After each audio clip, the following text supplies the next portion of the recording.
과정에서 청와대가 직접 개입한 정황을 포착했습니다. 검찰은 청와대에 대해 압수수색 영장 청구도 적극 검토 중인 것으로 전해집니다. 환경부가 낙동강과 한강에 있는 고 11개에 대해서도 연내 처리 방안을 결정할 계획입니다. 하류 쪽에 있는 하우스 농가가 엄청난 피해를 보고 작물이 많이 말라 죽었고, 주민들은 식수와 농업용수 부족을 이유로 반발하고 있습니다. 김정은 위원장이 2차 북미 정상회담 하루 전인 26일 오전 기차로 베트남에 입국해 승용차로 하노이까지 이동할 것이라는 관측이 제기됐습니다. 베트남 현지 언론은 26일 동당시부터 하노이까지 국도에 차량 통행 전면 금지를 보도했습니다. 이탈리아에서 잠적한 조성길 전 북한 대사대리의 딸이 자발적으로 귀국한 것으로 전해졌습니다. 현지 경찰은 강제 송환 논란이 일자 수사에 착수했습니다.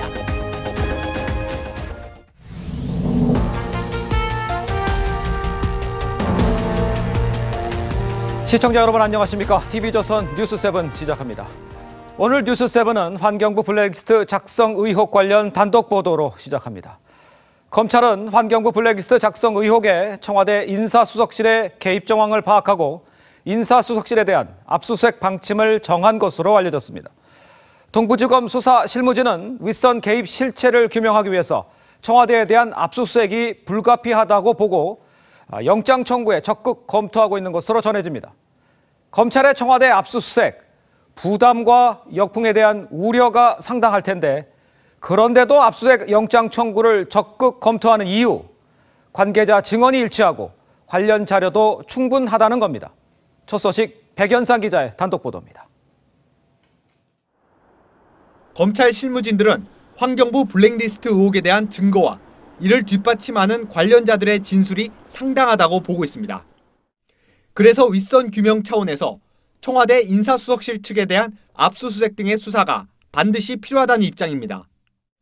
검찰 관계자는 압수수색 영장 청구 요건을 갖출 정도로 관련 자료도 많다며 수사 의지를 내비치기도 했습니다. 김태우 전 수사관이 폭로한 자료 외에 추가로 확보한 제2 블랙리스트 추적 문건 등을 염두에 둔 발언으로 보입니다. 그러나 청와대를 상대로 하는 만큼 압수수색 범위를 어느 선까지로 할지 고심 중인 것으로 알려졌습니다. 블랙리스트 작성과 실행에 민정수석실 역할도 있었던 것으로 보고 압수수색을 동시 진행하는 방안도 검토 중인 것으로 전해집니다. 검찰 일각에서는 청와대 압수수색에 따른 부담과 역풍을 우려해 최대한 신중을 기해 줄 것을 주문하는 분위기도 있는 것으로 파악됩니다. 청와대는 인사수석실이 환경부에서 산하기관 임원 사퇴와 관련한 보고를 받는 것은 적법한 관리감독권 행사라고 밝히고 있습니다. 청와대 인사수석실에 대한 강제 수사는 큰 파장을 불러올 수 있는 만큼 대검찰청의 판단도 적지 않게 작용할 것으로 보입니다. TV조선 백연상입니다. 검찰은 또 청와대에 전 정권에서 임명된 환경부 산하기관 임원을 보내는 과정에서 청와대 측이 처음부터 개입한 정황이 담긴 문건도 확보한 것으로 전해졌습니다. 계속해서 김주영 기자입니다. 검찰이 주목하고 있는 또 다른 증거 자료는 환경부와 청와대가 산하기관 임원 교체를 위해 협의한 내용이 담긴 문건들입니다. 지난달 환경부 압수수색에서 확보된 것으로 김 전 장관 취임 직후인 2017년 8월부터 작성됐습니다. 청와대와 환경부 양측 인사들이 회의를 한 뒤 환경부 참석자가 장관 보고용으로 별도로 만든 자료로 알려졌습니다. 양측 회의는 수차례 열렸고 그때마다 보고용 문건이 작성된 것으로 파악됩니다. 문건에는 어떤 임원을 교체할지를 두고 청와대가 환경부에 지시한 구체적 내용이 담긴 것으로 전해졌습니다. 이 때문에 청와대가 단순히 임원들의 사퇴 상황을 사후에 보고받은 것이 아니라 처음부터 진행 상황에 직접 관여한 것이 아니냐는 의혹이 일고 있습니다. 문건 작성에 참여한 환경부 직원들은 청와대 지시를 최대한 정확하게 기록했다는 취지로 진술한 것으로 알려졌습니다. 검찰은 청와대를 담당했던 당시 장관 보좌관까지 수사선상에 두고 있는 상태. 윗선 의혹을 받고 있는 청와대로 가는 길목길목은 모두 확인하고 있습니다. TV조선 김주영입니다. 다음 소식입니다. 어제 보도를 해드렸습니다만 금강과 영산강의 3개 보를 철거하기로 최종 결정한 건 4대강 조사평가단의 기획위원회입니다. 자, 그런데 이 위원회 위원들의 절반 이상이 이미 4대강 사업에 부정적인 견해를 갖고 있는 인사들로 구성이 돼서 이른바 기울어진 운동장이란 지적이 나옵니다. 이일주 기자입니다. 4대강 조사평가단의 기획위원회는 지난해 11월 15명의 위원들로 구성됐습니다. 이 가운데 7명은 환경부 공무원들로 4대강 사업을 적폐로 규정한 문재인 정부 방침에서 자유롭지 못합니다. 8명의 민간위원 중 5명은 4대강 사업에 부정적인 견해를 갖고 있거나 반대해온 인사들입니다. 공동위원장인 홍종호 서울대 교수는 2012년 안철수 후보 대선 캠프에서 4대강 보호 철거를 검토하겠다는 공약을 넣었습니다. 보를 해체할 필요가 있는지는 안전성과 경제성을 우선해 판단하였습니다. 박재현 인제대 교수는 2008년 한반도 대운하를 반대하는 전국 교수 모임에 참여했습니다. 지금 현재 불편이 발생하고 있는 것은 양의 문제가 아니라 취수를 하는 수위의 문제입니다. 또 다른 3명의 위원들은 4대강 사업에 반대해온 환경단체 소속으로 해당 단체들은 오체 투지에 나서거나 녹차라떼 드실래요라는 제목의 책을 내기도 했습니다. 위원회는 보 주변 주민은 물론 일반 국민을 대상으로 한 자체 조사에서 보가 필요하다는 의견이 많았는데도 철거 결정을 내렸습니다. 강물은 흘러야 한다는 환경론자들이 단순 논리와 환경부 공무원의 탁상 공론으로 환경부는 민관 협의체를 통한 결정이라는 입장을 고수하고 있습니다. TV조선 이일주입니다. 자, 그런데 환경부는 낙동강과 한강에 있는 보 11개에 대해서도 연내 처리 방안을 지금 결정할 계획입니다. 관건은 용수 확보입니다. 주민들은 식수와 농업용수 부족을 이유로 반발하고 있습니다. 정민진 기자입니다. 낙동강 상류에 있는 낙담보입니다. 어제부터 모니터링을 위해 수문을 개방했습니다. 현재 수위는 40m지만 단계별로 34m까지 낮출 계획입니다. 벌써부터 주민들은 걱정입니다. 하류 쪽에 있는 하우스 농가가 엄청난 피해를 보고 작물이 많이 말라 죽었고 낙동강 8개 보 가운데 7곡보 수문은 여전히 굳게 닫혀 있습니다. 이곳 7곡보 역시 식수와 공업용수 부족을 이유로 주민들이 수문 개방에 반대하고 있기 때문입니다.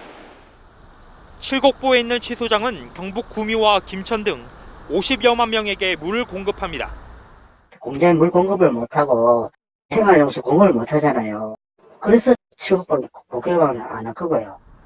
지난해 3월 낙동강 상주보 수문을 개방하자 식수 부족 문제가 발생해 16일 만에 수문을 닫기도 했습니다. 한강보 처리 문제도 난항입니다. 이포보와 여주보, 강천보 등 한강 3개보는 반도체와 주류 업체들의 중요한 취소원입니다. 아직까지 소문을 연 곳은 이포보 한 곳뿐입니다. 일단은 너무 이게 절대적이고 중요하고 생존에 관한 문제라는 거죠, 저희한테는. 환경부는 낙동강과 한강보에 대해서 올해 안에 처리 방안을 마련할 계획입니다. TV조선 정민진입니다. 문재인 정부에 대한 20대 남성층의 지지율이 떨어지는 이유를 두고 여권 인사의 발언이 무리를 빚고 있습니다. 원인을 내부에서 찾기보다 국민 탓으로 돌린다는 지적이 나옵니다. 홍혜영 기자의 보도입니다. 20대 문재인 정부 지지율 하락이 이명박, 박근혜 정부 때 제대로 된 교육을 받지 못한 탓이라고 했던 더불어민주당 서른 최고위원은 교육 정책의 구조적인 문제를 지적한 것이라고 해명했지만 논란은 사그라들지 않고 있습니다. 민주당은 반성 없는 설훈 최고위원을 즉각 제명해서 교육농단 수준의 발언이 계속되지 않도록. 유시민 노무현 재단 이사장은 지난해 말 한 강연에서 20대 남성의 낮은 지지율을 설명하며 축구와 게임을 예로 들었다가 빈축을 샀습니다. 자기들은 축구도 봐야 되는데 여자들은 축구도 안 보지. 뭐하지? 자기들은 롤도 해야 되는데 여자들은 롤도 안 하고 뭐하지? 김현철 전 청와대 경제보좌관은 청년들에게 아세안으로 가라고 했다가 비판이 거세지며 사임했고, 민주당 장경태 청년위원장은 20대 남성들이 성인지 감수성을 키워 사고할 때까지 설명과 홍보가 필요하다고 해 구설에 올랐습니다. 사회 경험이 쌓이면 젠더 감수성이 형성되고 발달돼서 민주당을 지지할 거라는 겁니다. 이 꼰대 발언들 제가 볼 때는 청년 인지 감수성이 빵점이기 때문입니다.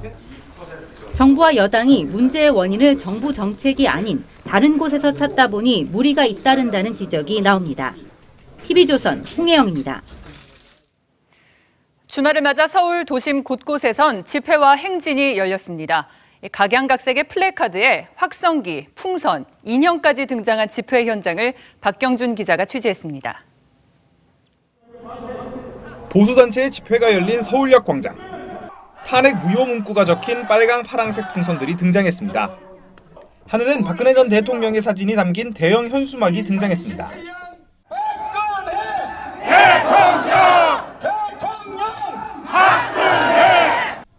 행진에는 확성기와 대형 버스가 동원돼 카퍼레이드까지 연상됩니다. 3km도 떨어지지 않은 청계광장. 5.18 망언을 한 국회의원들을 규탄하는 집회가 열렸습니다. 박원순 서울시장과 정동영 민주평화당 대표, 심상정 정의당 의원 등 정치인들도 다수 참석했습니다. 축하 공연으로 뮤지컬 주제가가 울려 퍼지기도 하고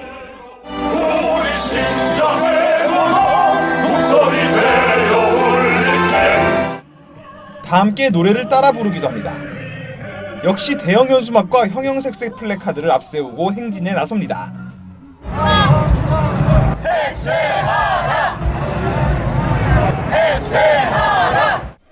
닭과 쥐 모양의 인형도 등장했습니다. 또 다른 집회에선 정부가 약속을 이행하라는 우산을 쓰기도 했습니다. 오늘 하루 서울 도심에 신고된 집회만 70건이 넘습니다. 각양각색의 집회와 행진이 계속해 열리며 참가자들이 의견을 표출하기 위한 방법들도 다양해지고 있습니다. TV조선 박경준입니다. 중국 군용기 한 대가 우리 방공식별구역 카디즈의 무단 침범에 4시간 넘게 머물렀습니다. 지난해에도 8번이나 카디즈를 침범했지만 울릉도 독도 사이까지 진입한 건 처음입니다. 외교부는 중국 대사관 차석을 불러 엄중 항의했습니다. 윤우리 기자의 보도입니다. 중국 군용기 한 대가 오늘 오전 8시쯤 이어도 서남방 우리 방공식별구역 카디즈에 진입했습니다. 올 들어 첫 침범입니다.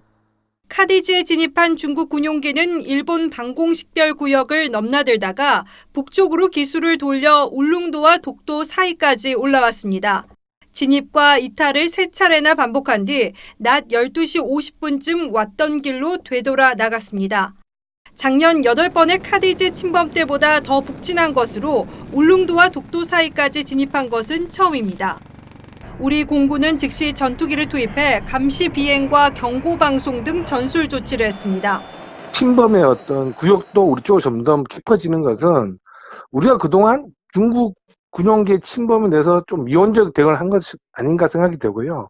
동아시아에서 영향을 좀 더 넓히려는 의도로 보입니다. 외교부는 주한 중국 대사관 차석을 조치했고 국방부는 중국 무관을 조치해 우발적 충돌 방지를 위한 한중 해군 공군 간 직통전화 실무회의 개최와 직통망 추가 설치 등 대책 마련도 요구했습니다. TV조선 윤우리입니다.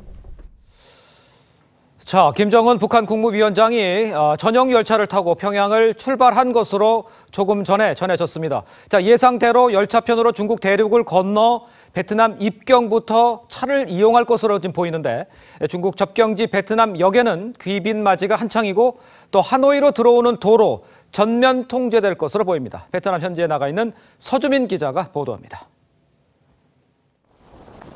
2차 미북 정상회담이 열릴 하노이에서 차로 서너 시간 떨어진 거리에 베트남 북부 랑선성. 그곳 동당역 앞은 이례적으로 꽃장식이 돼 있습니다. 이 역은 중국 국경에서 불과 4km 떨어진 곳입니다. 김정은 위원장이 기차를 타고 베트남에 입국을 한다면 바로 이 동당역을 이용할 것으로 보이는데 입구엔 이렇게 내부 수리 중이라서 관계자 외에는 출입을 금지한다는 안내문도 붙어 있습니다. 역 안쪽엔 귀빈 맞이용 목재 다리 제작이 한창입니다.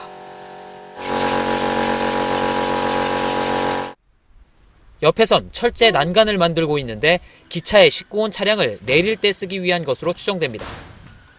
김정은 위원장이 온다는 보도가 있던데 맞나요? Cái này thì bọn em thì không nắm được, thì thấy bảo là đang cải tạo sửa chữa đợt 2 đâu, không nắm được vấn đề này. 북중 접경 지역에서도 철도 노선을 점검하는 정황이 포착됐습니다. 평양에서 중국 베이징, 광저우를 거쳐 기차로만 이동할 경우 60시간가량이 걸립니다. 김 위원장은 베트남 입국 후 열악한 철로 사정상 차를 타고 하노이로 올 것으로 보입니다. 베트남 현지 언론도 26일 오전 6시부터 오후 2시까지 랑선, 하노이 간 도로를 전면 통제한다고 보도했습니다. 역시 26일 하노이에 도착할 것으로 예상되는 트럼프 대통령의 전용차 캐딜락 리무진 비스트도 숙소로 꼽히는 하노이 메리어트 호텔에서 목격됐습니다. 대통령 전용차에 쓰는 800-002 번호판도 보입니다. 베트남 랑선에서 TV조선 서주민입니다. 자, 하노이에 와 있는 이 미북 실무진들 주말인 오늘도 협상에 집중을 하고 있습니다. 하노이 현지를 연결해 보도록 하겠습니다.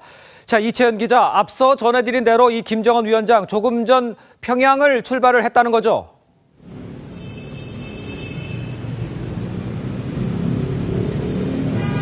네, 오늘 오후 5시쯤 김정은 위원장을 태운 북한의 특별열차가 평양을 출발했다고 러시아 타스 통신이 조금 전 속보로 전했습니다.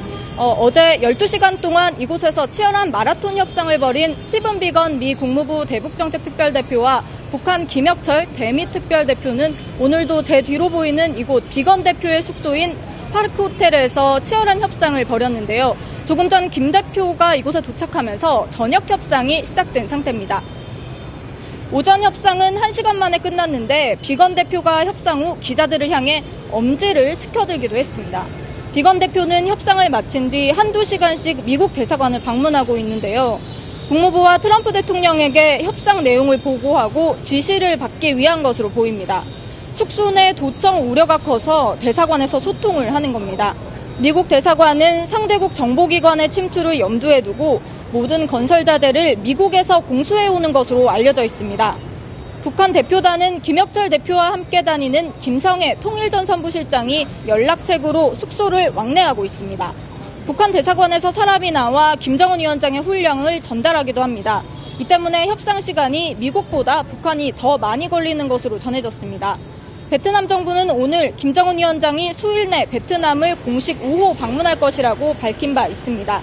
공식 방문은 베트남 방문의 주 목적이 트럼프 대통령과의 회담이기 때문인데 실질적으로 국빈 방문에 예우를 할 것이라고 베트남 측은 설명했습니다. 베트남 당국은 양국 정상의 숙소로 예상돼 온 JW 메리어트 호텔과 멜리아 호텔 주변을 경호 강화 구역으로 지정해 이 일대는 더욱 삼엄해진 분위기입니다. 지금까지 하노이에서 TV조선 이채연입니다. 자, 2차 미북 정상회담에서 빅딜이 이루어질 거란 기대감도 있습니다만 이 백악관 내부에서는 회담의 키맨인 폼페이오 장관부터 트럼프 대통령이 너무 많은 양보를 하고 있다, 이런 우려가 나옵니다. 하노이 현지에서 이태영 기자가 보도합니다. 트럼프 대통령은 현지 시간 20일 주한미군은 미북 정상회담 의제가 아니라고 밝혔습니다. 회담 테이블에서 주한미군 감축 카드를 돌발적으로 제시할 것이라는 우려를 배제한 겁니다. 성공적인 회담을 장담하는 트럼프 대통령과 달리 백악관 측근조차 회의적인 입장이라고 미 언론들이 보도했습니다. 현지 시간 23일 미국 정치 매체 폴리티코는 트럼프 대통령이 북한이 내놓을 공허한 비핵화 약속을 대가로 큰 양보를 할 수 있다고 백악관 관리들을 인용해 보도했습니다. 폴리티코는 소식통을 인용해 정상회담 책임자인 폼페이오 장관조차 외교적인 진전이 부족하다며 좌절감을 토로했고 트럼프 대통령이 상대방 술책에 당하게 될 것이라고 우려했다고 보도했습니다. 미 CNN도 트럼프 대통령이 당장 비핵화에 가시적 성과를 내기 위해 무리수를 둘 수 있다고 보도했습니다. 트럼프 대통령이 내부의 빈손외교 우려를 종식시키고 김정은 위원장과 비핵화 빅딜을 이뤄낼지 나흘 뒤 하노이 담판에서 그 윤곽이 드러나게 됩니다. 베트남 하노이에서 TV조선 이태영입니다. 작년 4월 폼페이오 미 국무장관과 함께 이 평양을 방문했던 앤드류 김 전 CIA 코리아 미션 센터장, 아마 기억을 하실 겁니다. 당시 김정은 국무위원장이요, 내 자식들이 평생 핵을 짊어지고 살기를 원치 않는다, 이렇게 말했다고 전했습니다. 하지만 올해 신년사에서는 핵 보유 의지를 피력을 했습니다. 과연 진심은 뭘까요? 백대호 기자입니다.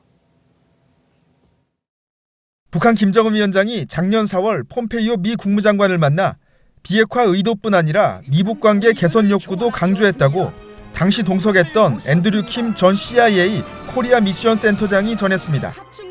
특히 김 위원장이 나는 아버지이자 남편이다. 나는 자녀들이 있다.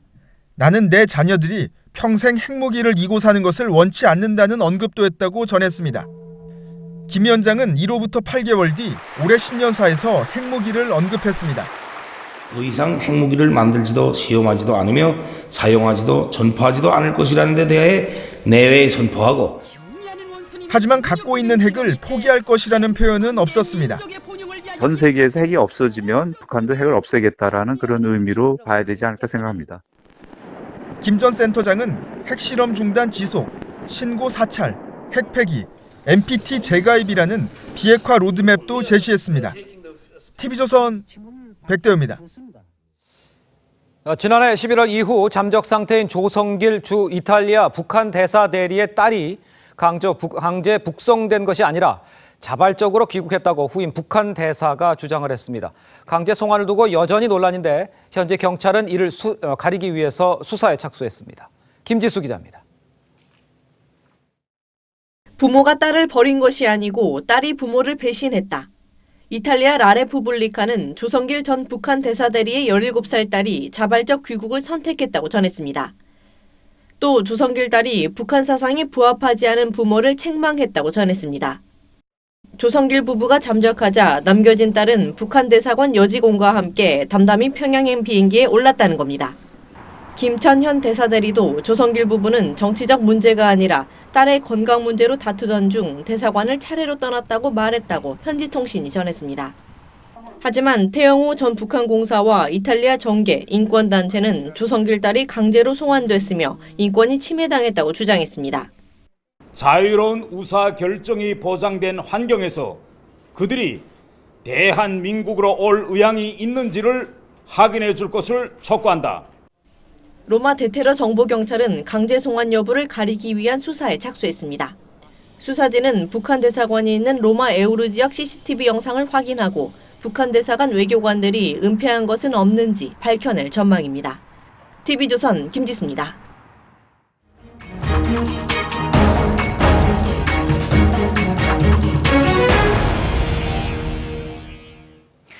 현직 구의원이 지역구 동장을 폭행해 경찰에 체포됐습니다.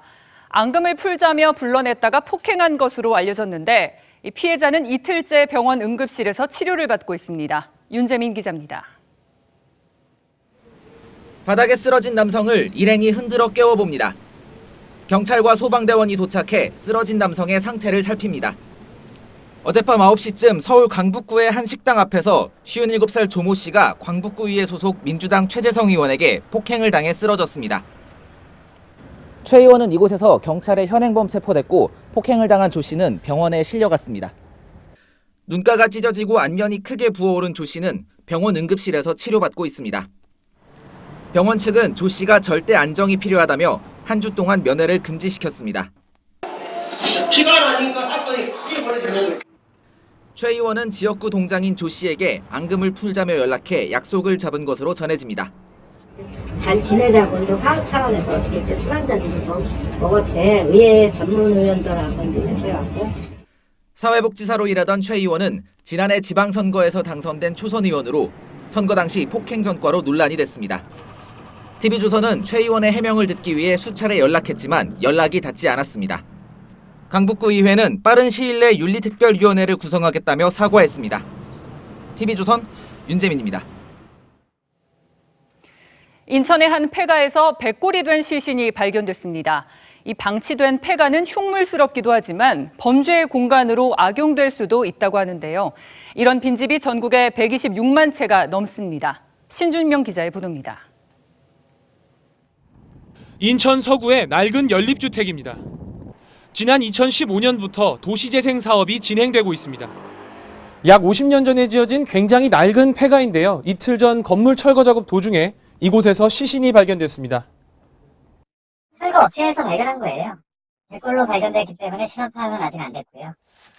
주민들의 보상 협의가 길어지면서 일부는 빈집으로 수년간 방치됐습니다. 보상은 2015년부터인가 그때부터 시작이 들어갔나 봐요. 그래서 마무리된 거는 작년 9월.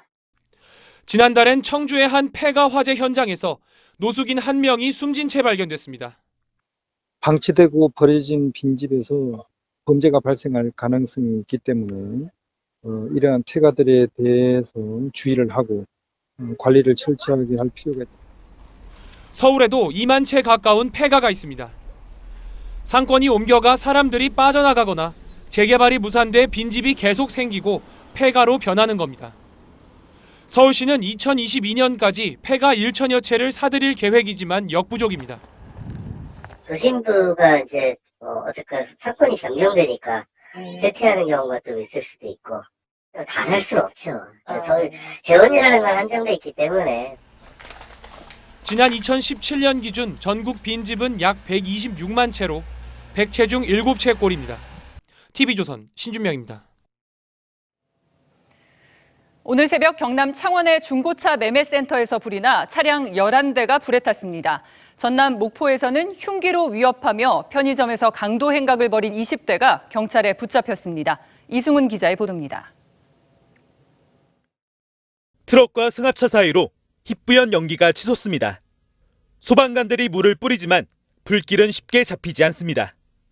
오늘 새벽 2시쯤 경남 창원시의 한 중고차 매매센터에서 불이 났습니다.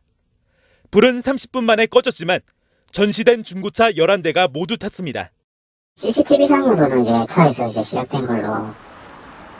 다리 밑에 차량 2대가 떨어졌습니다. 오늘 새벽 2시 55분쯤 서울 성산 3교 인근에서 택시와 쓰레기 수거 차량이 추돌하면서 다리 밑으로 추락했습니다. 이 사고로 운전자 41살 이모 씨 등 2명이 다쳤습니다.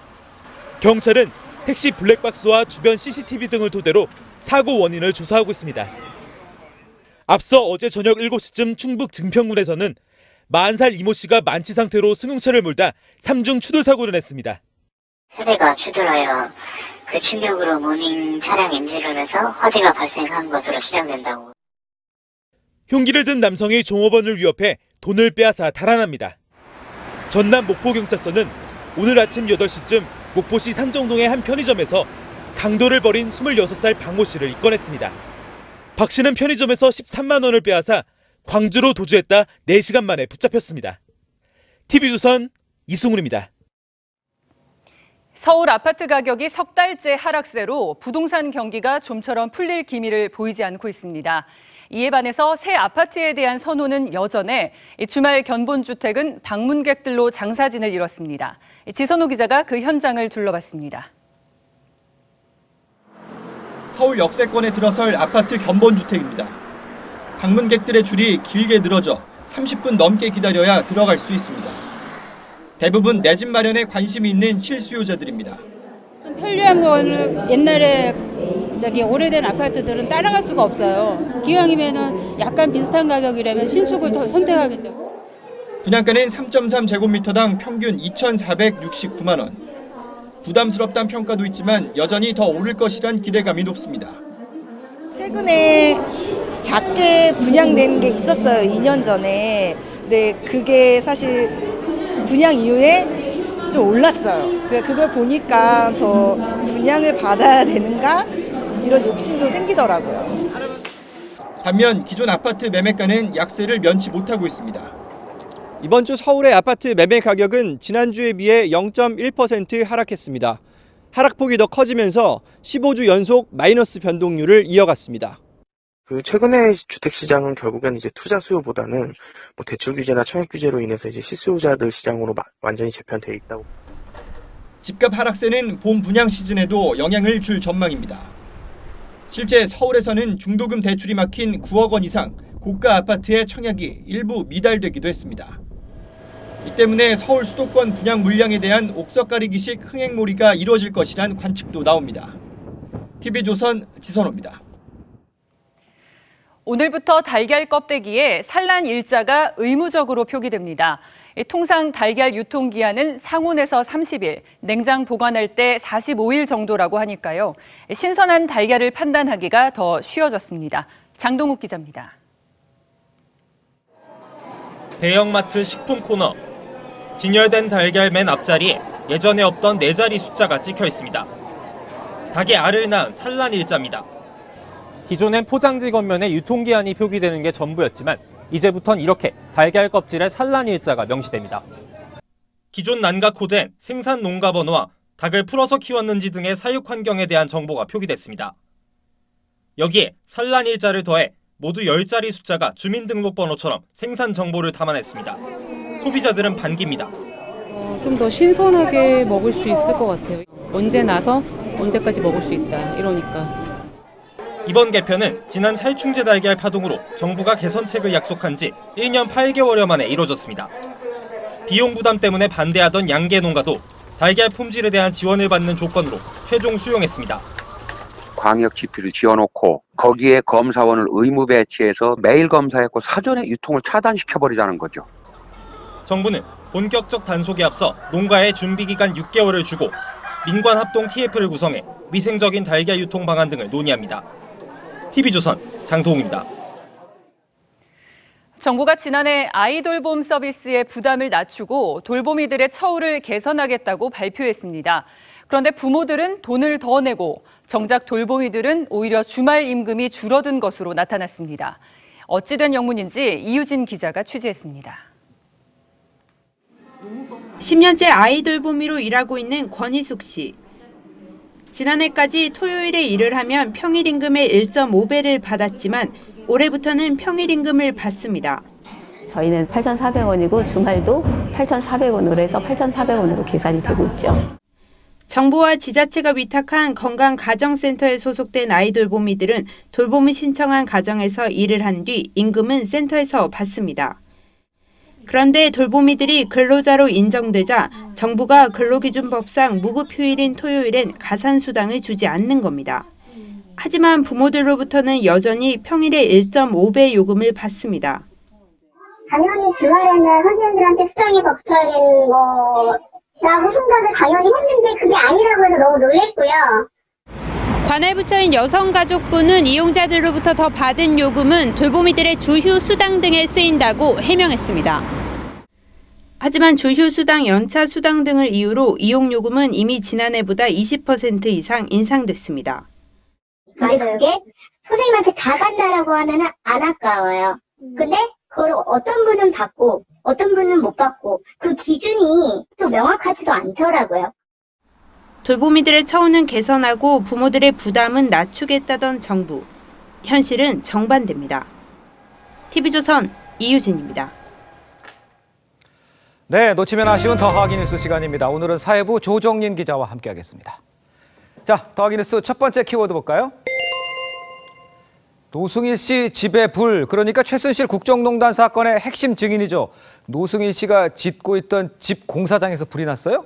네, 최순실 씨 비리를 폭로한 노승일 전 K스포츠재단 부장이 짓고 있던 주택에 불이 난 건 어제 오후 5시 20분쯤입니다. 네. 영상부터 보시죠.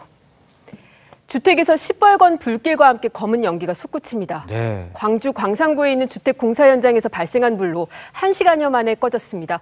인명피해는 없었지만 이 옆집까지 불이 옮겨 붙으면서 주택 2개 동이 탄 것으로 전해집니다. 경찰과 소방당국은 방화 등 범죄 연루 가능성은 없는 것으로 보고 정확한 화재 원인을 조사하고 있습니다. 노승일 씨는 지난해 7월 이곳에 있던 폐가를 매입해 집을 지어온 것으로 알려졌습니다. 페이스북을 통해서 간간히 공사 진행 상황을 알려오기도 했었는데요. 네. 노 씨는 거주 목적으로 집을 짓고 있었고 70% 정도 완성된 상태였다며 이 공사 과정에서 실수로 불이 난 것 같다고 설명한 것으로 알려집니다. 그렇군요. 자, 두 번째 키워드 보겠습니다. 네. 7자리 번호판, 그러니까 이제 바뀐 모양이에요. 네, 올해 9월부터 새롭게 만나게 될 새 자동차 번호판 모습입니다. 그렇군요. 보시다시피 123과 4568 이렇게 6자리에서 7자리로 늘어난 자동차 번호판이 발급됩니다.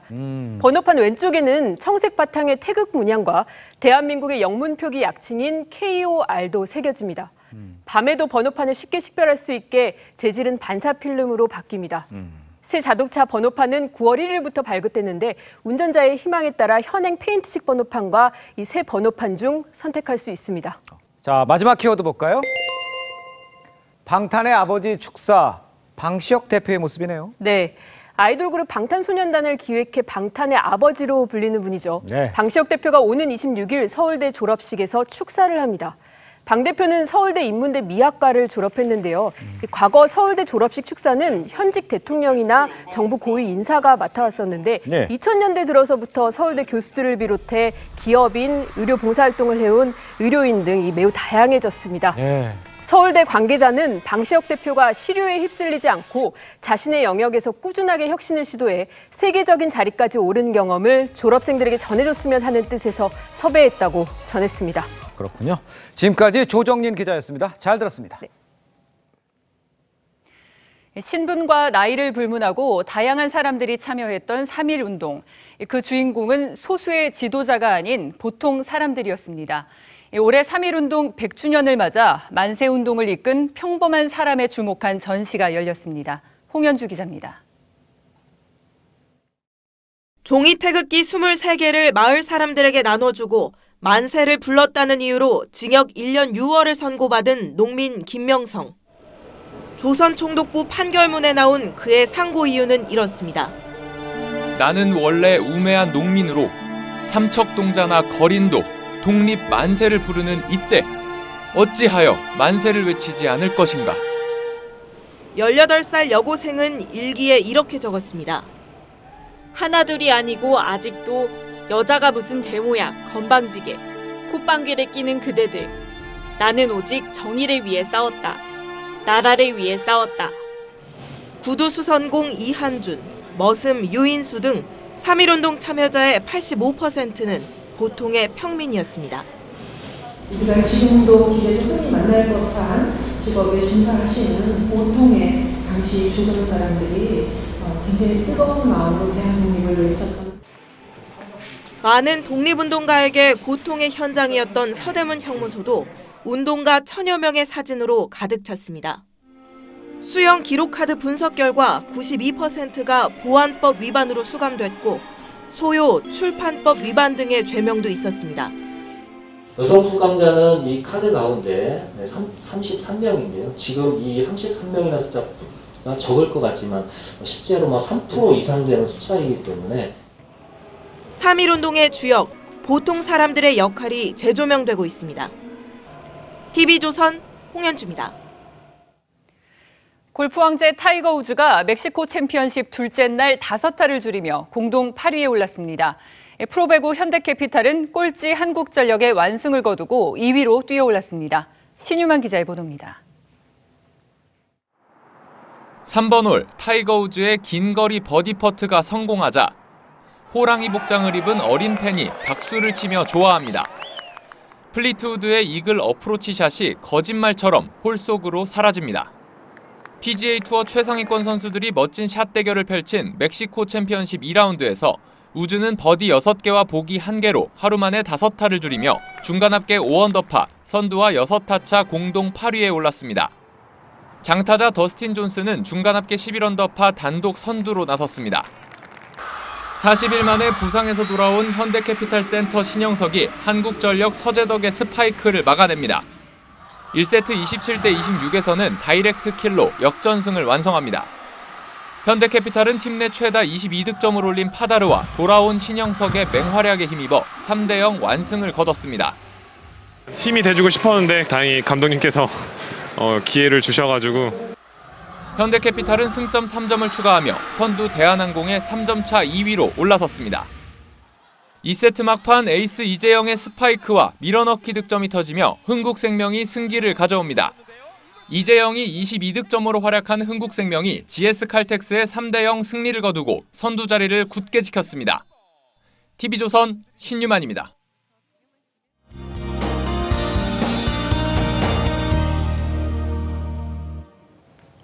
나흘째 공기질에 비상이 걸렸습니다. 밤사이 미세먼지가 더 짙어질 것으로 보이고요. 서쪽과 경북 지방은 종일 대기질이 나쁨 수준을 보이겠습니다.